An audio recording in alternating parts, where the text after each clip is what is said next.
Andhra Pradesh assembly ఎన్నికల్లో ఘన విజయం సాధించిన కూటమికి అభినందనలు వెల్లువెత్తుతున్నాయి. తాజాగా యంగ్ టైగర్ ఎన్టీఆర్ ట్విట్టర్ వేదికగా చంద్రబాబు, నారా లోకేష్, బాలకృష్ణ, శ్రీ భరత్ పురంధేశ్వరులకు, అలాగే జనసేన అధినేత పవన్ కళ్యాణ్లకు ఆయన శుభాకాంక్షలు తెలిపారు.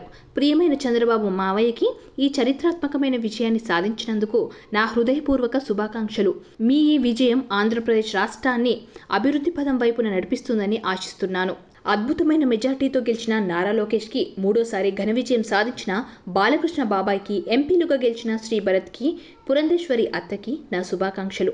అలాగే ఇంతటి ఘన విజయం సాధించిన పవన్ కళ్యాణ్ గారికి కూడా నా హృదయపూర్వక శుభాకాంక్షలు అని ఎన్టీఆర్ చేసిన ట్వీట్ ప్రస్తుతం వైరల్ అవుతోంది.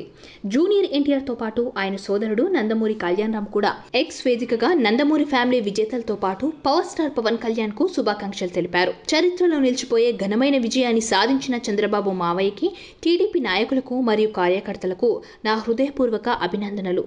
మీ కృషి మరియు పట్టుదల ఆంధ్రప్రదేశ్ రాష్ట్రం యొక్క భవిష్యత్తుని ఖచ్చితంగా మెరుగుపరుస్తుందని ఆశిస్తున్నాను. వరుసగా మూడవసారి హిందూపురం శాసనసభ్యుడిగా అఖండ విజయం సాధించిన నందమూరి బాలకృష్ణ బాబాయ్ శుభాకాంక్షలు. భారీ మెజార్టీతో గెలుపొందిన నారా లోకేష్, శ్రీ భరత్, పురంధేశ్వరి అత్తగారికి నా శుభాకాంక్షలు. జనసేన అధ్యక్షులు పవన్ కళ్యాణ్ గారికి ఆంధ్రప్రదేశ్ ఎన్నికల్లో అద్భుత విజయం సాధించినందుకు నా శుభాకాంక్షలు అని కళ్యాణ్ రామ్ తన ట్వీట్లో పేర్కొన్నారు. అసెంబ్లీ ఎన్నికల ఫలితాల్లో Telugu Desam party, Bharatiya Janata party, Janasena party కూటమి ఏకంగా 164 స్థానాల్లో మెజార్టీ సాధించి చరిత్ర సృష్టించింది. దీనితో శుభాకాంక్షలు వెల్లువెత్తుతున్నాయి.